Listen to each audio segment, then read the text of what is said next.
Shout out my man, Bill Russell. Maybe not sure they even punished him enough. What's up, everyone? We are back with Mat's Madness, a special guest in session today with Dan Siegel. He attends University of Mass. We're episode 11, and we're bringing you today what everyone's been talking about in the sports world. So we'll kick off with Juwan Howard and the Michigan Wolverines. The first question to both of you is, did Michigan get the Juwan Howard suspension right? He's gone for the entire season. A lot of people talked about him only leaving for a couple of games. We've had episodes with him before like this. I think one, if I remember correctly. So, Matt, I'll start off with you. Did they get the duration, I guess, of the suspension correct? I think so. When I looked at this suspension, there's a couple thoughts I have on it. For starters, I think everyone thought that he should be suspended for at least a few games, more than just one or two. Yep. I think the more surprising thing, though, is the fact that it actually happened. I don't think that the NCAA or college athletics teams usually get this type of things right. So I think the fact that they did get it right and he did get a punishment that he should have, I agree with that. I think the bigger issue here for me is why Greg Gard didn't get a punishment, because he was in the wrong as well. So to me, they're punishing Juwan Howard more so for his actions, when I think the bigger thing here is both of the coaches should be setting examples to their players, and I don't think Gard did either. Matt, let me jump in real quick. I want to ask you, because you said that Gard should also, in your eyes, be suspended, and I want to throw that at both of you guys. But can you explain a little bit, because maybe some people out there watching don't have exactly the context behind this. Why do you think Gard, like, what did he do? Because I know why I agree with you, and I know what he did in order for him to be suspended. But why do you think Gard should also, maybe less suspension, but why do you think he should be suspended as well? Well, Greg Gard, obviously, he went to go talk to Juwan Howard and explain his side of the story. He touched him. He touched him. Exactly. Can't do that. I think that's the biggest thing. Even when he was trying to explain his side of the story, Greg Gard still seemed pretty aggressive in the way he was trying to explain it. Almost like he was trying to defend himself, knowing that he was defending himself from something that Juwan Howard might have a point against. I think both coaches, from one perspective, it looked kind of, childish. All right, why are you pressing? Why do you have your, why are you calling this timeout? But on the other side, they both have valuable reasons. I mean, Juwan Howard's obviously upset that Michigan's season's gone the way it has, and Greg Gard has backups in, and you don't want to embarrass them. So they both have points, but the suspensions, gosh, they got it right with Howard. I don't think they got it right with Gard. Go ahead, Dan. No, I'm with you about Gard, but in terms of Juwan Howard, I'm maybe not sure they even punished him enough. I mean, he punched another grown man in the face. That just doesn't happen in college basketball. I know I had sports fans that don't even watch college basketball that much reaching out to me about this, because it's just crazy. Like, this stuff just doesn't happen. And also, this is not the first time that Juwan Howard has gone over the line. Obviously, it's the first time he's gone this over the line, but I feel like Michigan sat down and they're like, we're going to kind of do it for appearance almost, because if you put it in context, it's not really that bad to miss the last, 5 games of the regular season. So he'll be back for the conference tournament if they make the NCAA tournament, which I think they will. So that's really when it matters, and he'll be coaching for that. And I think when you're a coach, you should be setting an example for your players. Yes. Your leader should be the one holding the players back, not the players holding the leader back from fighting. So that's exactly, not to cut you off, but that's exactly where I was going to take it next. Like, once they both kind of are going at it, then you see the players. It's like a free brawl for everyone. Like, the players are following the coaches. Like, it's the coach's job to be the role model in that situation. But once he's throwing an open-handed fist or whatever you want to call it, the players are going to get just as aggressive. So I think it has to be Howard taking accountability, and him being a repeat offender in that case is not going to help his case at all. So, Matt, you want to add to that, or are we moving on here? I do want to add to it. I mean, yeah, I think what you brought up a good point. The repeat offender, that's the biggest thing. Dan, I think you mentioned that as well. I mean, this isn't just a one-time thing. It's happened for the second time. So to me, Juwan Howard, is he looking at him? I wonder if he kind of looks at himself as, okay, I'm the former basketball player coach in this conference, kind of putting off that bully mentality. I said this on a podcast the other day. Patrick Ewing is a former player, and he's a coach in the Big East. He wouldn't be pulling something like this. No. So, that's the biggest thing. And Patrick Ewing, I think he has a lot more scare factor to be able to pull off something like this. that type of Nobody's even going to approach Patrick Ewing like that. That's the thing. But Dan, knows about that. Do you think Michigan can reach the NCAA tournament? Yeah, I did hear you say that, Dan. Expand on that if you want. I mean, maybe actually, now that I think of it, just the fact that Juwan Howard will not be coaching the last 5 games, maybe it is a little bit more significant because they have to reach there. But I mean, their season has just not gone well, and just I don't think suspending him for 5 games in the regular season really makes that much of an impact anyway. Because even if they do make the tournament, they're not going anywhere. So even if they get in as like a 10, 11 seed. Yeah, I see where you're coming from. So it's not as much as like, it's more like, okay, you're in this position where you're still preparing for an NCAA tournament. You know, why are you doing this late in the season? I mean, obviously at all, but you got to know like the scenario. It's also Michigan obviously had to do something. I feel like this is just the least they did just to make it seem like, to send the message, okay, we care. Yeah. Okay. And I mean, he came out in the press conference, and yeah, I think to be fair to him, he released a statement today, I think apologizing and whatever. But he, like, even in the press conference, he wasn't apologetic or anything like that. So they had to, like you guys are saying, Michigan's hand was kind of forced, and they had to kind of just do something here. But okay, guys, great discussion there. Let's move on to our second question today. We're gonna switch topics completely here. So UNC coming off a big win, probably their biggest win, maybe their only quad win against Virginia Tech, I think 2 days ago. So Dan, we'll start with you on this one. Should UNC, sitting the way they are right now, make the NCAA tournament? I think they should. I think in a normal year, you look at their resume, 1-7 in quadrant 1.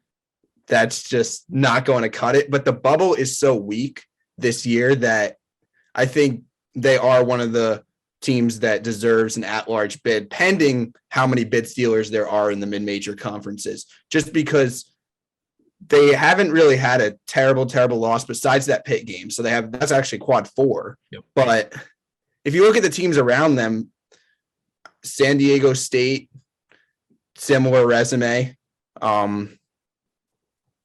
Davidson, similar resume. SMU, similar resume. So I think North Carolina, just because of how weak the bubble is this year, probably deserves to get in. But they're right on that cusp. Like, if there's a bunch of bid stealers in mid-major leagues and extra teams getting in at large, then I'm not sure. Okay. I mean, I see where you're coming from again, Dan. And I look at it more of the fact that you see a power conference team here with 20 wins, and you still got a week left in February. I think that's a no-brainer for me. North Carolina still only has 8 losses, and I know that this is kind of playing the win-loss game, which is one of the weakest arguments the selection committee can do, because it really does come down to the quality wins. But you've got a power conference team that's won 20 games. They're 3rd in the power conference, and I'm going to put out a hot take here. I think people are starting to underrate the ACC a little bit. I mean, all these teams still have 4- and 5-star players on all these teams. Is it the worst of the power conferences this year? Yes. But is it better than any of the other conferences in college basketball? I'd say the only ones that you could really argue are the Mountain West and the Atlantic 10, as far as maybe they this year have a little bit more competitive advantage, because I've said that in the past against the Pac-12. So what that brings me to is I just think that North Carolina is playing in a big-time conference. They've got the wins down. I mean, obviously, if they win this game against Duke coming up, they're in for sure. But yeah, I agree with that. That's kind of where I'm coming from right here. Well, let me throw this in there real quick, because Dan is talking about some of these teams that have a similar resume to North Carolina, and if we can kind of maybe have, Dan, if you have 1 or 2 teams in mind that has like basically the same resume as North Carolina, like, I want to ask you guys, does the Blue Blood program, does that play into it at all? Like, as far as if they have the same resume as someone else, okay, let's just push North Carolina because they're North Carolina. So Dan, I'll start with you with that one. Do you have any thoughts on that? Like, as far as just the fact that they are who they are, just the name itself, and then the resume is, you stack it up against some of these other teams, it's the same, but they get the upper hand because of who they are. Yeah, it's funny you bring that up, because I had Matt on my podcast the other day, and we were basically talking about that exact same thing. And I'm pretty sure we agreed that if UNC is somewhere on the bubble, like it's a 50-50 chance they're going to get in because of brand recognition. That you just can't deny that. But if they're not even first four out, next four out, I don't think the selection committee is going to reach that much to bring UNC in. I think that they're relatively fair with evaluating resume. Like, I feel like there's a lot more controversy over the college football playoff than the college basketball NCAA tournament selection process. I haven't heard too much complaints, but I do think if they have any justification for it, I think they'll have UNC in there. And Matt, I wanna switch up the question just a little bit for you, because you guys obviously already talked about this. Do you agree with that assessment where if it's a blue blood program, it's a brand recognition, like Dan put it, do you then agree with that, the way they go about it and giving that nudge to a team like North Carolina? I do agree. And I think the only argument you might have against me is, oh, well, Duke didn't get in last year and they were on the bubble, but they were dealing with the whole COVID pause. So I don't think that's really fair, because I think that whatever the committee wants to say, that had something to do with it. I think when it comes down to it, if you're even a real big name, you're most likely going to get in when the tie goes to the runner in that situation. I know a few years back, Syracuse didn't get in after a big win over Duke. They were right on the bubble. They thought that would get them in. They were out. So sometimes it doesn't always hold true. But like to Dan's point, I mean, you see a team like North Carolina, they're 1-7 in quad one games. They're 20-8 overall. We're arguing whether or not they should be in or not, right? You've got them in the same comparison with like other teams like Florida, who's 17-10 and 2-7 in quad win. I just see that as, all right, you virtually have the same quad win record, and North Carolina's record overall is a lot more impressive. So I think when it goes to that kind of comparison, I'm taking North Carolina just because they've at least proven that they can win the games that are put in front of them. They haven't done it on the biggest stage all that often, but also you got to look at some of these quad one games that everyone has, because it's starting to get a little bit ridiculous what's counted as a quad one win based on home and away games. So I don't know. There's a lot of different angles to take it from, but yes, they should be in. All right, we'll see if they get in or not once that time comes. Moving on to our final question of the day. Will the West Coast Conference, currently Gonzaga, I'm not sure if their record 23-2, something like that, or I think, Gonzaga, St. Mary's, how many teams, or I guess I'll put it this way, will the West Coast Conference have more or less than 3 teams once it's time to play the tournament, or will it be 3 teams? And Matt, we'll start with you. Yeah, well, it all comes down to San Francisco. Dons, right now, I think everyone can agree. Well, obviously, Gonzaga's in. You don't even have to mention that. St. Mary's should be in because of the way that they've played down the stretch. I mean, they're 3-6 in quad one games, but they have yet to lose a game outside of a quad one game. I think that's the important factor there. They're undefeated in quad 2, quad 3, and quad 4. They're 21-6 overall, winning record on the road. That's getting St. Mary's in. I do think St. Mary's is more on the bubble than other teams, other people say, because again, they haven't beaten Gonzaga. They don't have really this over the top win over a top 10 team, but they're in. It'll come down to San Francisco. They're 3-4 in quad one games, so it's virtually the same as St. Mary's. They're actually better on the road as well, but they do have a quad 3 and a quad 4 loss. And when I look at that and you're coming out of the West Coast Conference, that's a little bit unnerving. You look at their remaining schedule, it's going to be tough. If they beat Gonzaga, this is going to be at San Francisco. It's going to be probably one of the most packed houses that school has had since the early days of Bill Russell. Oh, wow. Yeah, that's going to be nuts there. Who would have thought you would have mentioned Bill Russell on the podcast today? Shout out to Matt and shout out Bill Russell. What? That's awesome. I hope he's watching, man. But no, it's the home loss to Portland. And okay, the one thing there is it was after they had just played them on the road. It was like a back-to-back. But they had only beat them by 3 on the road. So they struggled with Portland both games. Portland is nowhere close to, the CBI tournament. I don't even know what's out there anymore. And then they lost They lost an away game to Grand Canyon. I believe that's the other one. That's probably the quad 3. That's not a terrible loss. It's early in the season, but it's just enough where you look at some of the other power conference teams and you might start to put them above San Francisco because you get a little worried about that Portland game and what this team's really made of. Go ahead, Dan.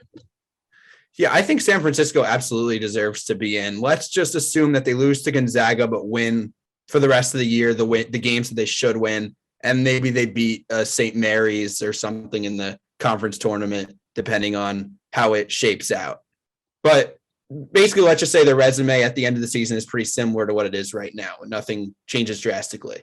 So if you look at the metrics, and I'm always a guy that says one metric is never going to cut it. Every metric has its positives and negatives, so you have to look at several different ones. But basically, by all of them, you look at the net, you look at the Torvik, Wob, wins above bubble. They all have San Francisco in the tournament, and actually they're 24 in the net, which is pretty impressive. I know they're 9-5 in the West Coast Conference, but I think that win over Davidson in the non-conference is definitely going to help because I'm very high on Davidson.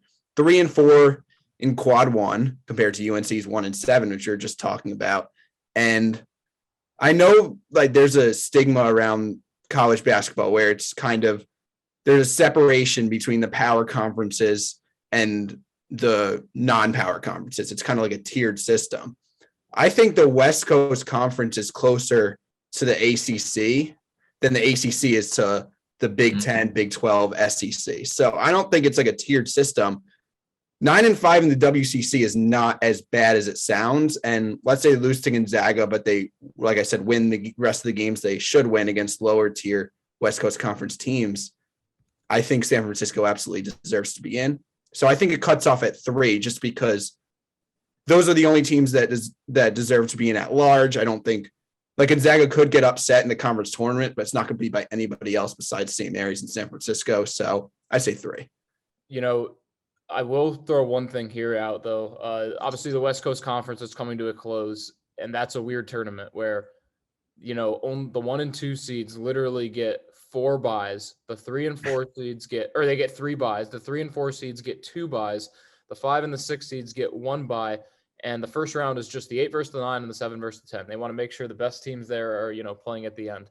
What that does though, is the 3 teams that San Francisco could play in their first round matchup as of today are BYU, San Diego, and Portland. We already know that they can lose to Portland. San Diego is their last game of the season. So even if they handle them, watch out because now you got to beat them again.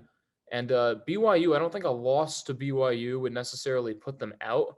But I do think that if you go home that early in the West Coast Conference tournament, it's not a good look for the committee, especially since that tournament happened so early. It's March 5th. It's a whole, you know, if they lost on that first game, that'd be over a whole week before Selection Sunday. And also the opposite of what we talked about with UNC, where brand recognition will help you. San Francisco, they haven't really been a brand since Bill Russell. So that kind of could hurt them in that respect. But I like the way they do that tournament. It really emphasizes the regular season. It does. It is neat. Yeah. Listen, I'm a big Celtics fan, and the fact that we've got 2 now Bill Russell references in here, I mean, I really hope he is watching. I mean, Bill, I love you, man. Like the ring lord, that's him right there. All right, guys, great discussion today. Dan, thank you so much for joining us. Again, Dan Siegel from UMass. Wish you the best of luck for that, and I hope, you know, you can join us one more time or as many times as you would like. That's a wrap for episode 11 of CBB. Follow us on social media at CBB Twitter, also on Instagram, same handle. And we'll see you guys for episode 12. And shout out my man, Bill Russell. Put some respect on his name. NBA 75. All right, we'll see you guys next time.